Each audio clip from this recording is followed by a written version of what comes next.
Assalamualaikum warahmatullahi wabarakatuh. Kami dari kelompok A1 dengan saya Cynthia, Saya Fatimah, saya Charlin, dan saya Siti Hawa. kami dari kelas ST27.2 akan melakukan praktikum mandiri tugas kimia dengan tema Air hujan. Selamat menyaksikan. Praktikum ini bertujuan mengilustrasikan bagaimana proses pembentukan air hujan di atmosfer dengan memperagakan siklus air berupa proses evaporasi, kondensasi, dan juga presipitasi menggunakan alat dan bahan yang sederhana. Air panas, gelas plastik, dan tutupnya. Es batu. Untuk langkah-langkahnya, yang pertama, tuangkan air panas ke dalam gelas plastik. Kemudian, tutup gelas plastik dengan tutupnya dengan posisi terbalik. Kemudian, letakkan es batu di atas tutup plastik yang sudah dibalik.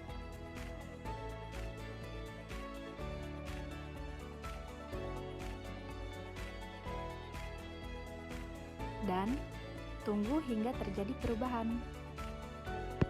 setelah menunggu beberapa waktu, terjadi perubahan pada sistem gelas plastik, tutup gelas plastik, es batu, serta air panas. Dapat dilihat dalam pengamatan terbentuknya embun di sekat kosong antara air panas serta tutup gelas plastik yang berisi es batu. Embun juga terbentuk pada tutup gelas plastik serta terbentuknya butiran air yang kemudian menetes jatuh ke dalam air panas kembali. Hal ini sangat menggambarkan proses pembentukan air hujan di bumi. Seperti yang kita ketahui, terdapat 3 tahap proses pembentukan air hujan di bumi secara umum. Yang pertama ada evaporasi, yang kedua kondensasi, dan yang ketiga adalah presipitasi. Evaporasi atau penguapan.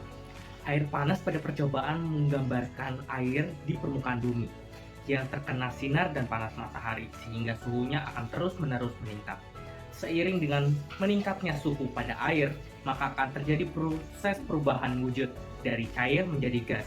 Oleh karena itu, air panas berubah menjadi uap air.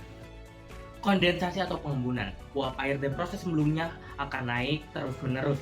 Pada percobaan, uap air naik dari air panas menuju ke tutup gelas yang berisi es batu.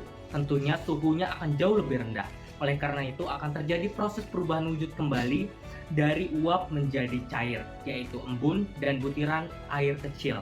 Hal ini sama dengan proses pembentukan awan di atmosfer. Proses terakhir ada presipitasi atau pengendapan. Embun dan butiran air akan semakin bertambah. Hal ini akan mengakibatkan masanya yang juga akan bertambah. Massa yang semakin berat akan mengakibatkan air kembali jatuh dari tutup gelas menuju ke air panas yang diakibatkan oleh gaya gravitasi. Hal ini sama dengan proses hujan.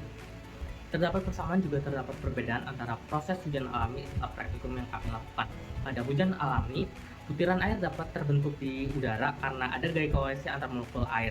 Butiran air dapat tertahan di udara karena ada tahanan udara serta arus angin di atmosfer. Dan air dapat jatuh karena gaya gravitasi mengalahkan tahanan udara akibat massa butiran air yang semakin bertambah.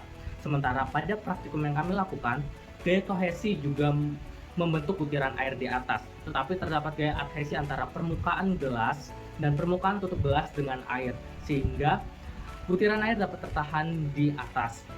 Dan air dapat jatuh karena massa yang semakin bertambah pada butiran air mengakibatkan gaya gravitasi mengalahkan gaya adhesi. Kesimpulannya, sistem gelas plastik, air panas, dan es batu sangat menggambarkan proses terbentuknya hujan di atmosfer karena mengalami proses yang sama, evaporasi, kondensasi, dan presipitasi.